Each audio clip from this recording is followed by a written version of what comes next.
Welcome to the Mortgage Note Podcast. My name is Kimberly Haas. We are sitting down with founder and CEO of Textdrip, Phil Portman. How are you doing today, Phil? I'm doing great. Thank you for having me today.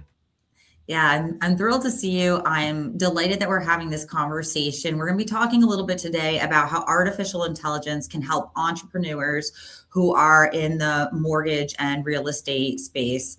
As you know, so many people that work in those spaces are entrepreneurs, or they certainly have an entrepreneurial mindset, and that's how they get ahead. Maybe you could start by just telling us a little bit about how artificial intelligence is helping people in these fields.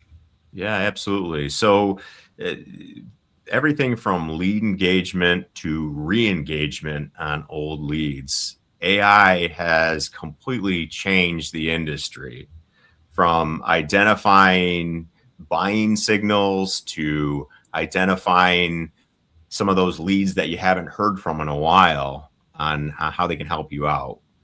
The thing with AI that it's really great at is processing massive amount of data and still making it sound personalized, or identifying things that will help you personalize it.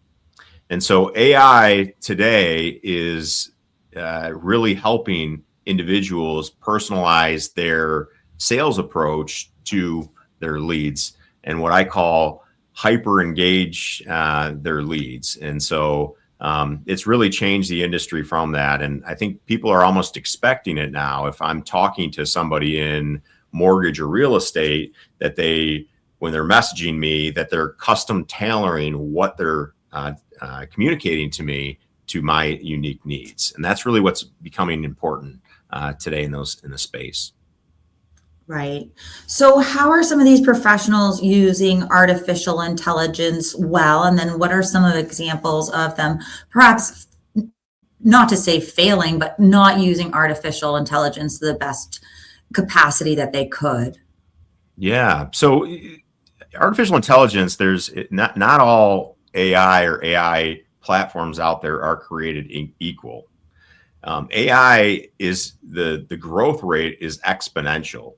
So if you tried a tool or you tried a system a year ago or even 5 months ago, it's completely different than it is today. These models are getting just so much better, and the way that systems are being used now are just so much better than they were. Everything from how they're communicating to how they're identified to how they're processing to how they're thinking, and they're getting better and better at it. One way that people are using AI models now is they use a large language model, which is relatively generic, but it's intelligent, combined with what's called a RAG model. Now, RAG stands for Retrieval Augmented Generation. And this is a thing that you train on you personally, the way that you sell, the way that you communicate, the differentiated experience that people can deliver with you. You create this RAG model in conjunction with the LLM so that when it's communicating on your behalf, they're getting the same tone, they're getting the same message, they're getting you ultimately, or a clone version of you through AI. The way that you want to correctly use AI is as a tool in combination with how you communicate and how you sell with your customers. The way you don't want to use AI is in a generic method where you're adopting something that some other platform is using for your message. So don't lose your voice, don't lose your individuality. And today, in this day and age, RAG models really help with keeping your AI personalized to the way that you sell. I'm very interested in hearing more about these RAG models, Phil. First, maybe you could just remind our audience what RAG stands for, because that's probably an acronym we're not particularly familiar with just yet. Yeah. And then you can tell us a little bit about how they work and how you use them efficiently. Yeah, absolutely. So it's Retrieval Augmented Generation. But you'll hear in the industry just RAG model when you're talking about it. But the RAG model understands you. So it's like a database that has, let's say, like in a situation of a mortgage sales, who you are, what you offer, where you work, what type of customers you work with. And it essentially is this database that the AI pulls from. So instead of the AI just asking, like, how do I sell a single family home to this individual?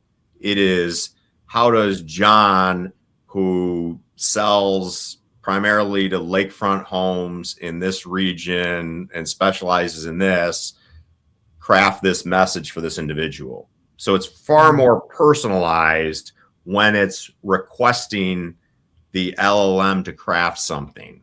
So that's kind of how a RAG works out, is it's providing far more information before it's requesting it from the LLM. So it's personalized to you. And the nice thing about RAGs, aside from the fact that it helps the LLM understand your business better, is that it can grow with time. So you can constantly train this model to understand you, and you really want to, because over time, this thing gets better and better at understanding you and better at understanding your customers. So what you'll end up finding with this RAG model is what time of the day is best to reach out to your customers, what type of messaging is best for your customers. And that type of information then gets pulled into it. So you're using that information to hyper engage, but also get the best results from your customers as well, or from your AI model. So that's how people are using AI. I think early on, when we started coming out with LLMs in the sales world, we used them kind of generically, right? We followed templates and tools that people were using. But now that we have these specialization models, we can get really hyper focused on, how is this the right fit for me, the way I sell, and my individual customers. And that's a complete game changer in what we're seeing now in the industry. How much time goes into uploading on the front end? And then I'm sure that there's continuous ways to feed this RAG model. I'm sure with advances in technology, it's not like going through your old Rolodex and putting, customer information in. And then on the flip side, when you're doing your own RAG model, you can probably use some of the other communications you have in the past to train it in the ways that you speak with people in general. Yeah, you got it. So modern systems like we're building in this day and age are automatically training the RAG model as you're using it. So it's training it real time with the data that you're actually using. So when you're looking at a tool, like let's say it's a text messaging tool, an email tool, even a phone tool, not only should it have AI, but it should have another component to that that's training the system for how you communicate with your customers, which essentially would be that RAG model. Okay. So it's doing it behind the scenes automatically. It's not like you have to sit there and train this database and do it. It's doing it automatically from your data. So what it's doing behind the scenes is it's giving things a score, and then it's remembering that. So it's saying, oh, they got a response from this, I'm going to score this. Oh, they didn't get a response from this, I'm going to score this low. And over time, it gets better and better and better at understanding these things. It gets better at understanding what your customer buying signals look like. And then over time, you can train this data to then look back at leads that you haven't talked to, or leads that you lost. And it will go back through and identify leads that have a high chance of closing. Like, these are your top 10% of leads that you can close that you've lost from 6 months ago. And individuals that are doing this are seeing a 3 to 5 times, 5x higher ROI on re-engaging some of these older leads that they haven't talked to in a while, by using these AI models to understand, hey, this person would be a good one to reach out to because of these existing buying signals. Right. Now, I'm just trying to conceptualize it in a way that I think probably the majority of our readers can understand. And I just want to break a couple of different things down. What you're describing to me is kind of like essentially like a coach or a manager. Like, they see you out in the field and they're like, that worked. this worked, this did not work. So maybe this time, let's try this when we go out and play again. Am I getting the right kind of concept that it's just basically, like you said, a tool that can provide that constant feedback for you? Yeah, very much so. Yeah. So behind the scenes, if you had a coach that was really good at analyzing data and understanding it from a numeric standpoint, that's what AI is doing behind the scenes. And you can have tools that will do things that just provide you information for how you engage the customer. So these are customers that I would reach out to. These are high intent leads. These are the messages that are getting the highest response rate, all the way to systems that will manage all of that for you. So we have a system that we're integrating next month with TextDrip that handles all of that for you. It will message them for you. It contacts you. It schedules the leads. It identifies the ones that have the highest intent to close, all of that on our system automatically on your behalf. Or you can go the more manual approach and say, hey, I'm not ready to quite do that yet, right? I want to engage with them directly based on the buying signals, based on what I'm learning from the AI about these leads. And so you can really do anything in between depending on how comfortable you are with those. So that's how AI is helping today. You can use it as a coach, or you can start using it as an automation tool where I don't want to spend my day, clicking buttons and typing messages. I want to spend my day where it counts. One-on-one sales with individuals, showing them home, signing them up, getting on a Zoom call with them, the face-to-face interaction that is really where you maximize your time as a sales individual. So that's the beauty with AI, is it's taking away a lot of the stuff that businesses either had to outsource through like an additional agent, or that they didn't really want to do, but you kind of had to do, right? Like the outreach and stuff like that. So that's really where AI is going, is a lot of the sales outreach it's going to be taking over, and it's already taking over a lot of it in the industry right now. Right. And you mentioned, a specific thing that you'll be announcing with TextDrip, what you said next month, you'll be coming out with it. When can people find out more about that? Or is there already some information posted on the website and on social media?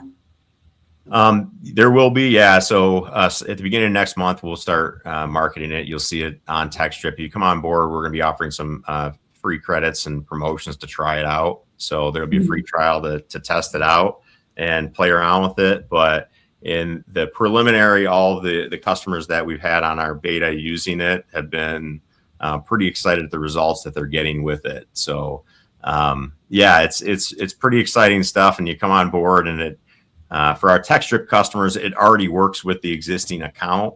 It just does it automatically for you. Which is pretty cool. And it's still personalized, still uses the tools that you use to research and look things up. It's just doing it automatically for you right now. And that's taking it to the, almost the autopilot mode, right? Where all you're doing is spending your day checking your calendar for appointments. And that's ultimately what the AI model now does. Right. Well, thank you for sharing that with us. And for our audience members at home and readers at home, we are filming this in advance. So right now we're in February. We're talking about a launch in March. Phil, is there anything else that you want to add before we wrap up today? Yeah, absolutely. So the thing I would don't just look at AI for the new leads that you're taking on. We talked about this a little bit, but it's great for lead recovery. So ones that you've lost, ones that you haven't reached out to, it's great at analyzing and understanding those. So don't give up on those. Hang on to some of your old lead lists. Those are where we're seeing a lot of sales in insurance, real estate, mortgage. They're finding new life in those leads by using AI to analyze those conversations, identify buying signals, and craft the right message to bring those back in and close them. Yeah. That's great information for anybody in any industry, right? If you're looking at AI, and every business has so many lead lists. I remember the physical lead lists in many business places. So AI is definitely helping everyone. But thank you so much for sharing your knowledge about how TextDrip and artificial intelligence can help people, particularly in the mortgage and real estate space. Again, thank you so much for your time today, Phil. Yeah, thank you for having me. Okay. And thank you, everyone at home, for watching. Once again, my name is Kimberly Hawes. Have a great day.